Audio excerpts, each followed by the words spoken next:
this is TechCrunch's Alexia Tsotsis, and I'm here with Eventup co-founder and former Yahoo, what were you, a PM? SEO manager, I guess. SEO manager, Tony Adam, who also happens to be a friend of mine from back in the day in Los Angeles.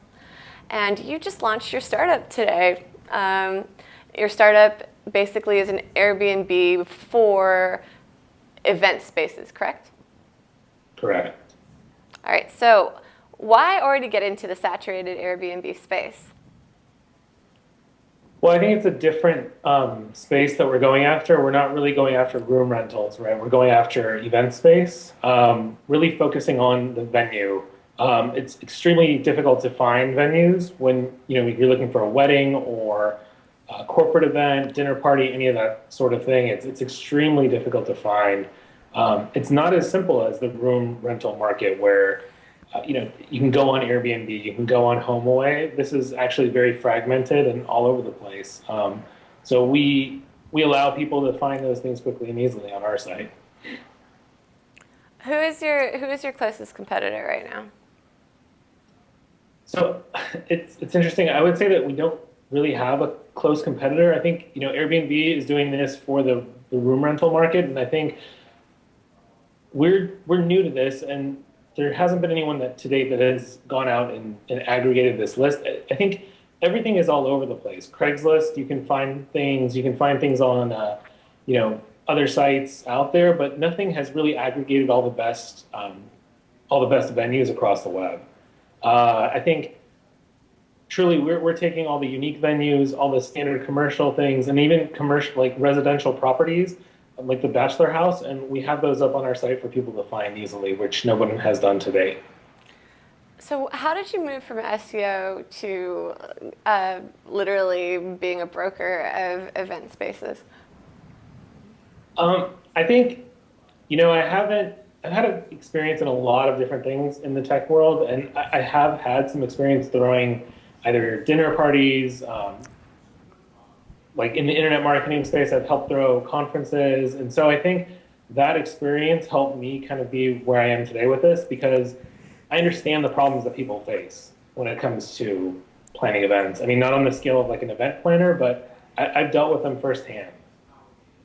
How do you think you're going to solve the neighbor problem? I know that Airbnb also has sort of this problem where people who are neighbors of the people licensing out their properties get upset or get frustrated with the influx of visitors, or basically the temporal nature of the property being more of a like renter kind of throwaway thing than an actual place where people take care of it and are permanent.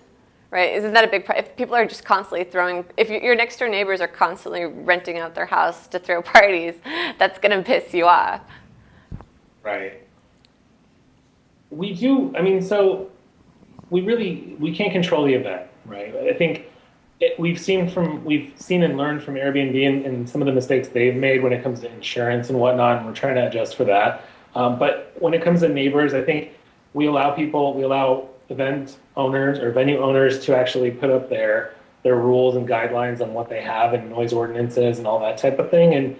And from there, it's up to them to actually make sure that they're following those guidelines. And we will, if people aren't following those guidelines, we'll make sure that we put provisions in place that will allow them to keep that going. So how many venues do you have on the site right now? We're in the hundreds range. I'd say probably within the next couple of weeks we'd be in like the 1,000 range. And you're only in LA right now? So we only allow bookings in Los Angeles, and we're allowing listings nationwide. So if you're in New York or Scottsdale, Arizona, Vegas, wherever you are, you can actually list your property. But right now we're launching specifically around booking in Los Angeles. So you can list your property but not have anyone book it? You're just lead genning almost? Basically. I mean, right now it's just, we don't really want to launch per se in a territory until we actually have a substantial amount of venues. So how are you monetizing? I'm assuming just the same way Airbnb does, take a certain percentage cut. Correct. A 10% booking fee. 10% booking fee. Have you talked to the Airbnb guys about, because I think they eventually want to get into the space themselves, right? Chesky wants knowledge, you know, he's going big. He wants to be the Airbnb of water or of everything. Right. How would you feel if they launched a similar thing a month down the line? You know, I mean, I welcome the competition. I think it's a good thing overall for the industry. I think the events industry needs this. There needs to be transparency and whatnot. I think it is different than room rentals. I've spent a lot of time really understanding it. I have Brooke Bonder on my team who's been in the events industry, and she brings all of her knowledge to the table when it comes to this. So, you know, all that together, I think it's not as easy as just turning on a feature and saying, hey, we now do events. I think it requires a lot of back-end work and really understanding the space. Yeah, what is the difference between renting out an event space and renting out like an apartment space? What's the different ordinances you have to follow or preparations you have to put into place? Right. I mean, I think there are different ordinances. I think it's interesting because on the room rental stuff, it's one night or it's 3 nights or things like that. Whereas an event, it actually takes a lot of planning and there's a lot of thought around it. There's a lot of things like, you need to actually have site visits in place. You need to be able to account for how many people really will go on a site visit and all that. So there's a lot of these little intricacies that an event has. I mean, no one's going to book their wedding just directly off of a website without looking at the venue. So we put a lot of those checks and balances in place to allow for that. I think that's the one thing that is different from the room rental market is that you might just stay in a room for one night for $80, but you're not going to rent out a venue for 10 grand without seeing it. Are you planning to offer any of the corollary services with event space rental, like catering or decorating, that kind of stuff? Is that in your future? Definitely. I mean, I think down the road, it definitely is. I mean, the venue is like the tip of the spear, right? With events, I think really you can't do anything else until you have the venue. So once we've gotten the venue for the consumer, it really opens up a lot of possibilities for different things like catering and entertainment, parking, valet, etc. So I think we're going to own venues. We're going to figure out how to own the venue, and then from there we'll move on. I think right now it is, though, really, really focused on the venue because we want to really understand that market. What are some of the most interesting venues that you have listed on Eventup so far? I think the most interesting venues are probably, I would say the Bachelor House is one of them. We also have the Eric Clapton house, his previous house. We have some really interesting like Malibu beach houses that overlook the water. And yeah, I mean, we just have all sorts. We have like a Federal bar, which was like a Prohibition era bar. So we've got all sorts of venues. Since your launch this morning, have you seen a crazy uptick in people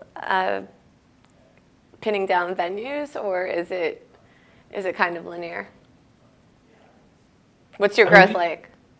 We've had a lot of interest today. I mean, obviously launching a site and all that, but I think overall we've had a lot of interest just because of the connections that we have and what we build. I think, interest has been going steadily up for the last probably like 2 or 3 weeks, and I think now this will only help us move up to that next level. Are there other former Yahoo people on your team? There's not former Yahoo people on our team. There are former MySpace people, that's for sure. Mike Jones with Science, and CTO is his name's Colby Palmer. He's also an ex-MySpace, so probably one of the best Python Django developers in LA. He's amazing. And your investors are Science and who else? Science solely. We've partnered with them on this. So just Science? Correct. Okay, great. Thank you, Tony. Good luck. Thank you, Alexia.